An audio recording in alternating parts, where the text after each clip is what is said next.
안녕하세요. 오늘은 저희가 준비한 마지막 순서로 혈액투석이 이제 어떻게 변해가고 있는지 그런 트렌드에 대해서 조금 이제 살펴보는 시간을 갖고자 합니다.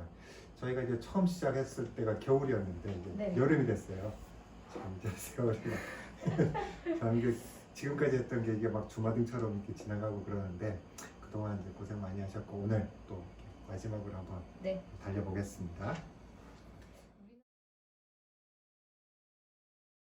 이제 뭐 그 대한신장학회 등록 사업 결과가 그래도 가장 이렇게 신뢰할 만한 그런 데이터일 겁니다. 근데 2021년도에 그 말기 신부전 이렇게 투석 아니면 이식을 받는 그런 환자들이 이제 신화는 19,000여 명 정도가 이제 발생했어요. 그게 이제 발생률은 그 이제 발병률이라고 하는데 그 그래프를 보시면은 좀 약간 그 계속 빠르게 상향하다가 최근 들어서 한 2, 3년 내에 좀 약간 주춤하고 있는 그런 걸 갖다 보입니다.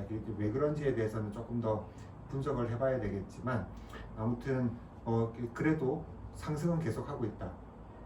여기 많은 환자가 거의 한 2만 명에 육박하는 환자가 매년 투석 또는 이식을 갖다 받을 정도로 콩팥이 나빠진다. 그렇게 이제 보시면 될 것 같고요. 유병률이라는 그런 자료가 있어요. 이 유병률이라고 하는 거는 그 지금 어느 특정 시점에 그 환자들이 몇 명이나 되느냐 하는 걸 보는 거예요. 발병률은 1년 동안 이제 새로 생긴 그런 사람들이라면은 유병률은 지금 현재 전체적으로 얼마냐라고 하는 건데 그 2021년 전체 말기 신부전 환자는 12만 7천여 명입니다. 그리고 그 중에서 혈액투석을 받는 사람들이 한 10만여 명 정도 돼요. 그러니까 78% 정도가 혈액투석, 그리고 그 신장 이식을 받은 분이 한 2만 2천여 명, 그리고 이제 복막 투석을 받고 있는 분이 한 5천여 명 정도가 복막 투석을 받고 있으세요. 근데 이런 유병률을 갖다 그래프를 보시면은 어마어마하게 이제 빠른 속도로 이렇게 증가하잖아요. 이게 이제 세계적으로 비교를 해본 그런 데이터에서도 우리나라가 굉장히 이런 말기 신부전 환자의 발생 속도가 빠르고 늘어나는 속도도 빠르지만 그리고 이제 환자 수 전체도 이렇게 많아지는 그런 그 국가에 속하고요. 한 10년 전, 그러니까 2011년에 비해서 2021년 자료를 보면은 거의 한 2배로 늘었어요. 한 6만여 명이던 게 이제 12만여 명으로 이렇게 2배 정도가 이제 늘었는데 이런 속도가 계속 지속될 거냐? 그거는 뭐 조금 더 지켜봐야 될 것 같습니다. 근데 이제 발병률이 약간 주춤해졌으니까 조금 유병률도 조금 주춤해질 가능성이 있는데 유병률이라고 하는 거는 들어오고 이제 나가는 거에 이제 그 차이에서 생기는 거거든요. 결국은 사망률이 줄어들면은 발병률이 줄어들더라도 유병률은 계속 늘어날 가능성이 있습니다. 가장 중요한 이유는 제가 생각하기로는 이제 수명이 빠르게 이제 증가하는 그런 이유일 것 같아요. 여기 이제 자료 화면 보시면은 우리나라의 이제 기대 수명이 이제 지금 현재로서는 거의 80대 중반 정도까지 이제 생존할 수 있거든요. 그렇게 이제 오랜 기간 동안 생존을 하다 보면 고혈압이나 당뇨병을 가진 사람이 그걸 갖다 치료받는 그런 기간이 늘어나요. 근데 이제 고혈압으로 치료받던 기간이 늘어날수록 당뇨병으로 치료받는 기간이 늘어나면 늘어날수록 콩팥 기능도 조금씩 더 나빠지기 때문에 말기 신부전이 될 그런 확률이 높아지겠죠. 근데 거기에다가 우리나라는 이제 고혈압하고 당뇨병의 유병률도 굉장히 빠른 속도로 증가하고 있는 국가입니다. 뭐 여러 가지 이제 뭐 식습관의 변화라든지 운동이나 뭐 이런 생활 습관의 변화들, 그리고 체중의 증가, 뭐 이런 다양한 그런 요소들 때문에 이런 고혈압과 당뇨병의 유병률이 늘어나는데 결국은 이런 당뇨병과 고혈압이 말기 신부전의 이제 주요한 원인이기 때문에 그런 원인이 이제 늘어나면서 그런 원인으로 치료받는 기간이 길어지면 길어질수록 수명이 이제 늘어나니까 그 말기 신부전도 계속 늘어나고 있는 것으로 생각됩니다. 첫 번째 원인은 당뇨병이에요. 우리나라 47% 정도가 당뇨 때문에 콩팥이 나빠집니다. 그 다음이 이제 고혈압이 한 21% 정도를 차지하고요. 그 다음에 이제 원인이 좀 뚜렷하지 않은 그런 경우도 좀 흔합니다. 13% 정도 되고, 그 다음이 이제 만성 사구체 신염이라고 하는 콩팥 자체의 질병이에요. 그게 한 10%가 좀 채 안 됩니다. 근데 이제 이런 그 변화가 처음부터 계속 그랬던 건 아니고 한 90년대 중반까지는 사구체 신염이 가장 많았었어요. 우리나라에서는 가장 많았었는데 그 뒤에 이제 당뇨병 환자가 늘어나고 그다음에 그런 분들이 이제 오래 살면서 당뇨에 의해서 콩팥이 나빠진 그런 분들이 이제 많아지고 있죠.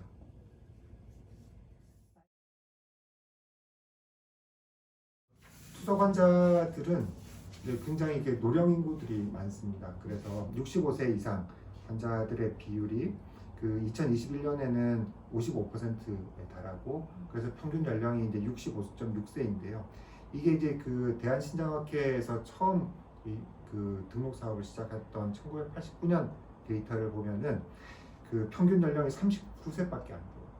투석을 시작한 연령이 39세밖에 안 되고 그때는 65세 이상의 비율이 2%에 불과했었습니다. 그랬던 것이 지금은 굉장히 빠른 속도로 그 이제 평균 연령도 늘어나고 고령 인구층도 비율도 이제 늘어나고 있는 그런 상황입니다.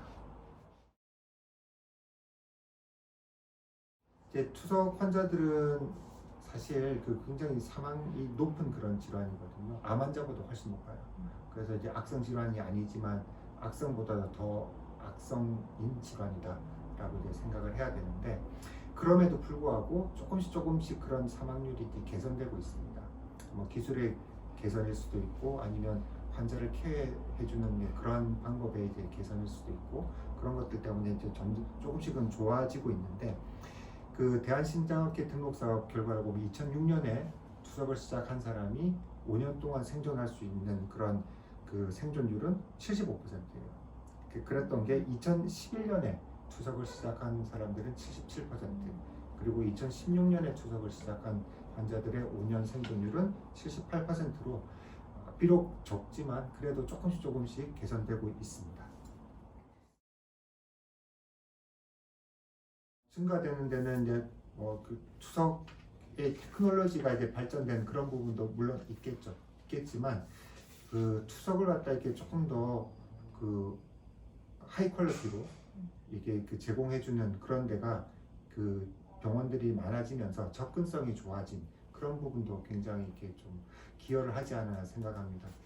그 지금 보여드리고 있는 거는 제가 개원할 때 2020년 3월 당시에 제가 이제 어디서 개원을 할까 고민을 하다가 그 이제 대한신장학회에 이제 등록되어 있는 투석실 주소를 가지고 구글맵에다가 이제 매핑을 쭉 해봤더니 이렇게 많더라고요. 이렇게 많은데 지금은 이제 훨씬 더 많겠죠. 그래서 이제 그 심평원 자료를 보면은 이런 그 투석기 대수 등록돼 있는 심평원에 그리고 이제 투석실의 개수가 굉장히 선형적으로 빠르게 증가하고 있는 것을 알 수 있겠습니다.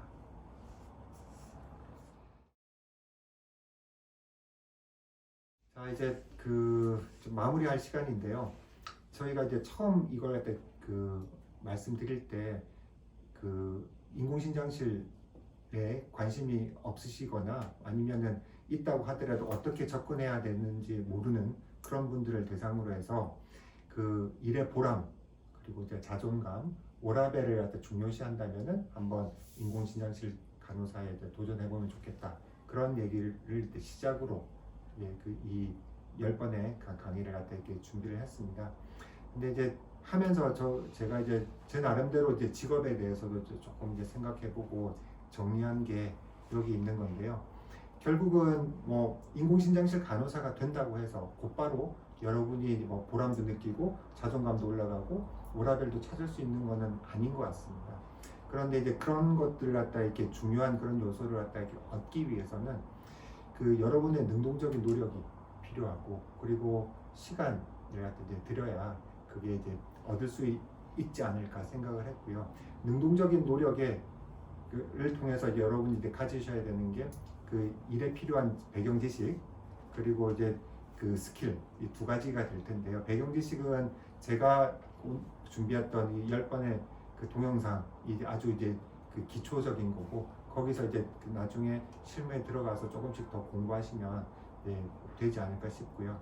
그 다음에 이제 얻을 수 있는 그런 어떤 그 기술, 이 기술은 의료기술이라고 하는 거는 뭐 근데 여러분이 책을 통해서 공부하거나 아니면 유튜브 동영상을 본다고 해서 다 얻을 수 있는 건 아니라고 생각하거든요. 결국은 그 실무에서 그 여러분들이 그걸 갖다 이렇게 해보고 그리고 그걸 갖다 이제 그 경험이 많은 사람이 또 그걸 잘 가르쳐주고 이끌어주는 그런 과정을 통해서 얻을 수 있는 그런 부분일 겁니다. 그래서 그런 그 의료의 어떤 그 기술을 배우는 과정을 그때 저는 이제 도제라고 이제 생각을 하는데요. 이게 도제는 그 장인들이 이제 기술을 배우는 그런 과정이죠. 그래서 이제 그 도제 훈련을 통해서 이렇게 그 필요한 가장 핵심적인 거는 기회를 주는 거인 것 같아요.